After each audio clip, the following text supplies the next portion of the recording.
We provide you the platform to turn your dreams into reality. Give wings to your aspirations with KR Mangalam University. Bharatiya Janata party, इनकी सरकार में बैठे लोग न्याय देने लगे और निष्पक्ष कार्रवाई करने लगे तो बहुत सारी घटनाएं होंगी नहीं, बहुत सारे गरीब लोगों को न्याय मिल जाएगा।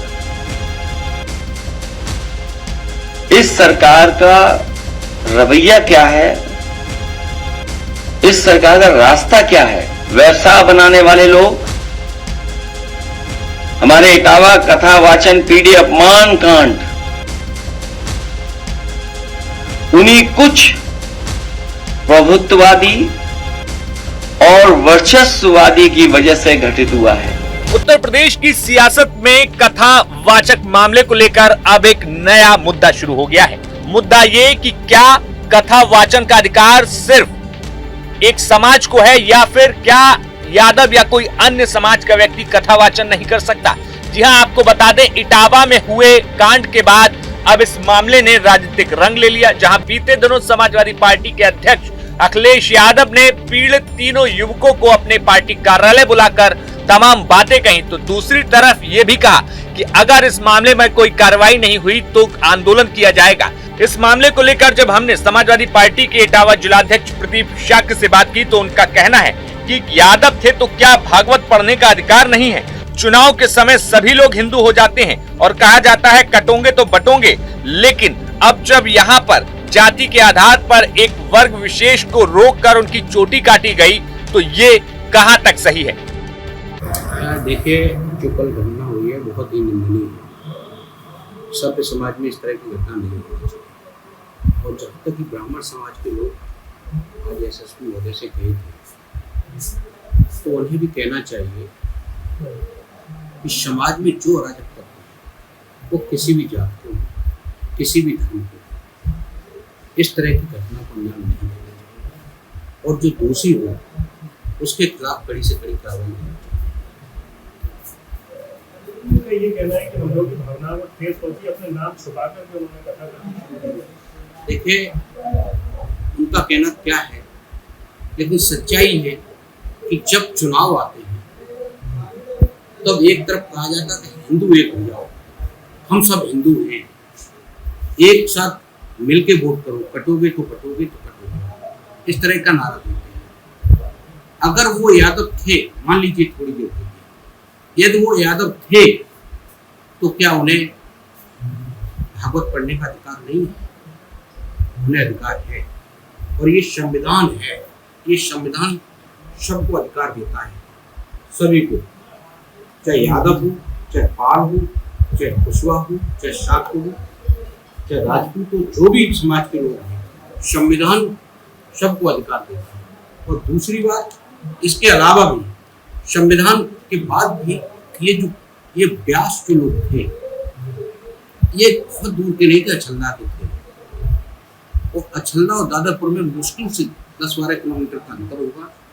तो ऐसा कोई नहीं, हम यहाँ की घटना, हम यहाँ से बाबरपुर के लोगों को या जसवंत नगर के लोगों को हम ये न समझ पाए कि ये कौन जानते हैं। ये सच्चाई, इनको सारा कुछ पता था। ये जालौन में ये गुरु है, वहाँ ये महिला भी गई थी और ये भी थी, वहीं ये कार्यक्रम फिक्स हुआ था। लेकिन अब महिला चुप, ये प्रशासन का दबाव हो गया, इसलिए महिला अपने ध्यान बदल गई। सच्चाई ये है, इसका मास्टरमाइंड एक नारद बाबा जी है और एक डीलर साहब है। नारद बाबा जी गांजे का काम करते हैं, बड़े स्तर से गांजा बेचते हैं, ये जेल में जा चुके हैं। वहां से ये सारी रणनीति बनी। ये जब गांजा पी के मस्त हो गए, फिर उन्होंने इसको एक नई धार देना शुरू किया कि इनको जात पूछो। जात तो सभी को पता है कि ये यादव है, चेहरे से नहीं लगता है, पता थी सबको। और उसके बाद लड़कों को, कुछ अराजक तत्व के टाइप के लड़कों को उकसाया गया, फिर उनके साथ मारपीट की गई, चोटी काटी गई, मुंडन कराया गया। यहाँ तक कि उन भक्त कथा कहने वाले लोग हैं, उनने तो ये तक कहा कि जो महिला है उनसे टॉयलेट कराते उनके ऊपर शुद्धि के लिए छिड़का गया। तो बड़ा शर्मनाक है, हर समाज के लिए शर्मनाक है। और मैं ब्राह्मण महासभा के लोगों से निवेदन करता हूँ और अपील भी कर रहा हूँ, सच्चाई ये है कि समाज में कहीं जहर न घोले। जो दोषी हो आप भी जाके वहां जांच कर लें, जो दोषी हो उसको कड़ी से कड़ी सजा दिलाने का काम करें। समाजवादी पार्टी भी उनके साथ है और मैं ये कहता हूँ कि जो निष्पक्ष, मैं प्रशासन से भी कहता हूँ, जो दोषी नहीं है उनके साथ कोई अन्याय ना हो। और मैं सारे ब्राह्मणों को दोषी नहीं मानता, सारे लोग उसमें नहीं हो सकते, लेकिन कुछ अराजक लोग हैं जो स्वयंभू अपने को समझते हैं, आजादी के बाद भी सिर्फ अपने ही मौलिक अधिकार समझते हैं और पीटीए के लोगों को सिर्फ और सिर्फ कीड़ा मकोड़ा समझते हैं। तो वही ब्राह्मण महासभा कह रही है कि समाजवादी पार्टी इसमें राजनीतिकरण कर रही है इस मामले को लेकर। समाजवादी पार्टी के लोग, जब ये लोग पिट रहे थे, जब इनकी चोटी काटी जा रही थी, जिनका मुंडन किया जा रहा था, उनके पैरों से नाक रगड़वाई जा रही थी और जिस बाबा का मैंने नाम लिया उसके नाक माथा रखवाया जा रहा था, ऐसे लोग क्या समाजवादी पार्टी के लोग रात में राजनीति करने गए? बोलो कौन थे जो मार रहे? उनकी फोटो है ना, वो पकड़े गए। तो फिर जब पीड़ित लोगों के साथ आप नहीं खड़े तो समाजवादी पार्टी को खड़ी रहेगी। हर पीडीए और जो पीडीए की विचारधारा रखने वाला, चाहे वो ठाकुर हो चाहे ब्राह्मण हो, जो पीडीए की विचारधारा रख रहा हो, हम उन सब के साथ, जिनके साथ अन्याय हो रहा है, मैं उन सब के साथ हैं। ये पीडीए के लोगों के साथ अब अन्याय स्वयं बन जाओगे, ये समाजवादी पार्टी कभी ऐसे लोगों का साथ नहीं देगी। और समाजवादी पार्टी अगर ये अन्याय इनके साथ हुआ और प्रशासन ने इनके साथ कार्रवाई नहीं की तो समाजवादी पार्टी, हमारे राष्ट्रीय नेता आदरणीय अखिलेश यादव जी के आह्वान पर जो आदेश मिलेगा हम लोग करने के लिए तैयार। ब्राह्मण महासभा प्रदेश अध्यक्ष कह रहे हैं कि आप पीडीए की बात करके ब्राह्मण धर्म को नाराज कर रहे हैं, आगे चुनाव में कैसे देखने को मिलेगा? अच्छा, वो बात वोट की कहाँ है? बात वोट की नहीं, बात इस संविधान के। मेरे पास चच्ची शुक्ला जी बैठे हैं, ऐसा नहीं है, मेरे साथ हर वर्ग है। हम एक बात इस संविधान की है, मुझे वोट से ज्यादा उस संविधान की भी रक्षा करना है, उस संविधान के दबे कुचले लोगों की भी रक्षा करनी है, पीडीए के लोगों की भी रक्षा करनी है, जो सदियों से दबे कुचले चले आए, उनकी रक्षा हमें भी करनी है। जिस तरह तत्परता दिखाती है इस मामले में, जो आरोपियों की गिरफ्तारी की है, आप उनकी कार्रवाई समझते हैं? हाँ, जो अभी तक उन्होंने किया है, एसएसपी महोदय ने जो किया है, जो पुलिस ने किया है, हम अभी तक उनकी कार्रवाई से संतुष्ट हूँ। और जो शेष बचे लोग हैं उनके खिलाफ भी कार्रवाई की। बता दें कि बीते दिन अखिलेश यादव ने भी अपने प्रदेश कार्यालय पर तमाम सामाजिक न्याय के मुद्दों को उठाया था। अखिलेश यादव ने कहा था कि मैंने जब मुख्यमंत्री आवास छोड़ा तो उसको गंगा जल से धुलवाया गया, क्या ये किसी को पता नहीं है? और तो और अखिलेश यादव ने यहां तक कहा कि जो लोग कथा सुन सकते हैं वो कथा कह नहीं सकते क्या? इतना ही नहीं, अखिलेश यादव ने यहां तक कहा कि कन्नौज में जब वो मंदिर गए तो भारतीय जनता पार्टी और तमाम लोगों ने मंदिर को धुलवाया। इस सरकार का रवैया क्या है, इस सरकार का रास्ता क्या है? कई मौकों पर मैंने कहा यह सरकार हार्टलेस है, अनडेमोक्रेटिक है और हर वो काम अनकॉन्स्टिट्यूशनल उसको सपोर्ट करती है। बाबा साहब भीमराव अम्बेडकर जी का संविधान, उसकी प्रस्तावना, केवल प्रस्तावना के तहत ही अगर सरकार फैसला लेने लगे तो हमारे गरीब, गांव में रहने वाले लोग, पीडीए परिवार के लोग, दलित, पिछड़े, अल्पसंख्यक और जिनके साथ अन्याय हो रहा है उनको न्याय मिलने लगे, उनका सम्मान होने लगे। इस सरकार में बैठे लोग लगातार अन्याय करा रहे हैं। वो प्रभुत्ववादी लोग, वर्चस्ववादी लोग, प्रभुत्ववादी लोग लगातार पीडीए परिवार के लोगों को डरा रहे हैं, धमका रहे हैं, अपमानित कर रहे हैं। सोचने का सवाल यह है, भागवत कथा सबके लिए है, भागवत कथा सबके लिए है। जब सब सुन सकते हैं तो सब बोल क्यों नहीं सकते? भगवत कथा सबके लिए है, सब सुन सकते हैं, तो सब बोल क्यों नहीं सकते? भगवत कथा भगवान कृष्ण से जुड़ी है। अगर सच्चे कृष्ण भक्तों को ही भगवत कथा कहने से रोका जाएगा, भागवत कथा तो भगवान कृष्ण से जुड़ी है। अगर सच्चे कृष्ण भक्तों को ही भागवत कथा कहने से रोका जाएगा तो कोई ये अपमान क्यों सहेगा? क्यों सहेगा कोई अपमान? कुछ लोग, वर्चस्ववादी लोग, प्रभुत्ववादी लोग कथा वाचन में अपना एकाधिकार बनाए रखना चाहते हैं। ये एकाधिकार छीने नहीं उनका, वर्चस्ववादी लोगों का एकाधिकार छीने नहीं। कथा वाचन को जिन्होंने भावना की जगह व्यवसाय बना लिया है,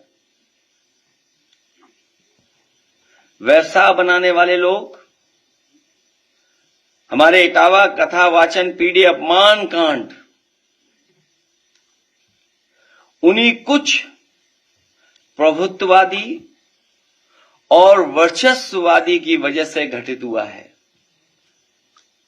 अगर पीढ़ी समाज के इन लोगों को इतना ही परहेज है तो घोषित कर दें कि परंपरागत रूप से कथा कहने वाले वर्चस्ववादी पीढ़ी समाज द्वारा दिया गया चढ़ावा, चंदा, दान, दक्षिणा कभी स्वीकार नहीं करेंगे।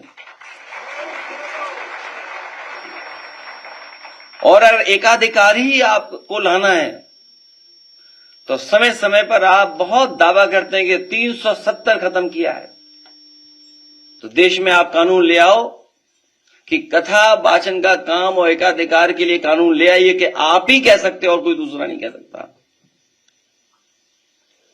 अगर पीढ़ी समाज से इन लोगों को इतना ही परहेज है तो घोषित कर दें कि परंपरागत रूप से कथा कहने वाले वर्चस्ववादी पीढ़ी समाज द्वारा दिया गया चढ़ावा,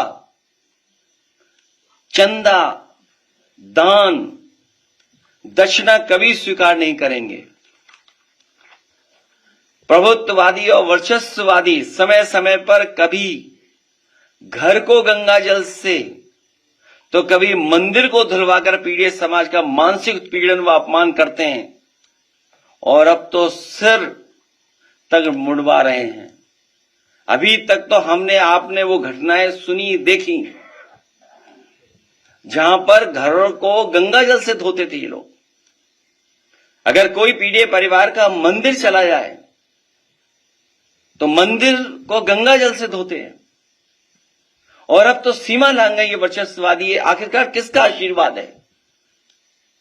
क्या सरकार का आशीर्वाद नहीं है, जिसकी वजह से सर तक मुंडवा दे रहे हैं, पेशाब तक करवा दे रहे हैं, और रात भर पीटना, पीटने के साथ साथ उनकी ढोलक छीन लेना, हारमोनियम छीन लेना, दबाव बनाकर के कितने पैसे देना था कथावाचक के लिए, उसमें जो खर्चा हुआ वो खर्चा नहीं दोगे तो रात भर पिटोगे, अगर पैसा दे दोगे तो बचोगे। आखिरकार ये वर्चस्ववादी और प्रभुत्ववादी लोग इतनी ताकत कहां से पा रहे हैं? भाजपा राज में पीढ़ी समाज को हे दृष्टि से देखा जाता है। आदरणीय रामजी सुमन जी ने तो कुछ घटनाएं बताई हैं, कुछ महत्वपूर्ण पदों पे बैठे लोगों के बारे में बताया है।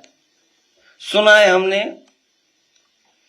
कि देश की सर्वोच्च सीट पर बैठने वाले के साथ भी कभी अपमान हुआ है।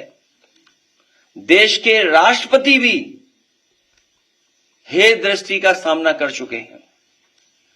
सच तो यह है कि जैसे जैसे पीढ़ी समाज में चेतना और जागरूकता बढ़ती जा रही है, वैसे वैसे पीढ़ी समाज पर मनोवैज्ञानिक दबाव बनाने के लिए वर्चस्ववादी के पीढ़ी समाज पर अत्याचार बढ़ते जा रहे हैं। जो पाल समाज की बेटी के साथ अन्याय हुआ, अगर उसके परिवार के लोग खड़े हो गए तो उसके पिता पे भी मुकदमे लगा करके जेल भेज दिया, इनाम भी घोषित कर दिया। हमारी पार्टी के अध्यक्ष उस परिवार से मिलकर के उस परिवार को न्याय दिलाने के लिए, उस परिवार की मदद के लिए जा रहे थे तो पुलिस लगाकर रोक दिया। आखिरकार ये वर्चस्ववादी और प्रभुत्ववादी लोग चाहते क्या हैं? पीड़ित समाज पर लगातार बढ़ते हमलों का असली कारण यह है कि वर्चस्ववादियों को लगता है कि उनके पीछे आज भाजपा की वो सरकार खड़ी है जो सदियों से शक्तिशाली रहे लोगों की सरकार है और वो उन्हें बचा लेगी। लेकिन अब पीड़ित समाज की एकता और एकजुटता इसका जवाब डट करके देगी। अगर भाजपा को लगता है कि भागवत या कोई कथा कहने पर एक वर्ग विशेष का ही अधिकार है तो फिर वो इसके लिए भी कानून बना करके दिखा दें। कई बार कई कानून के लिए बहुत दावा करते हैं लोग, तो इसके लिए भी कानून बना लें कि इसके अलावा कोई कथा वाचन नहीं कर सकता। जिस दिन पीड़ित समाज ने अपनी कथा अलग से कहने शुरू कर दी उस दिन इन परंपरागत शक्तियों का साम्राज्य ढह जाएगा। और मैं तो एक ही बात कहूंगा, भाजपा जाए तो हम सबको चैन आएगा।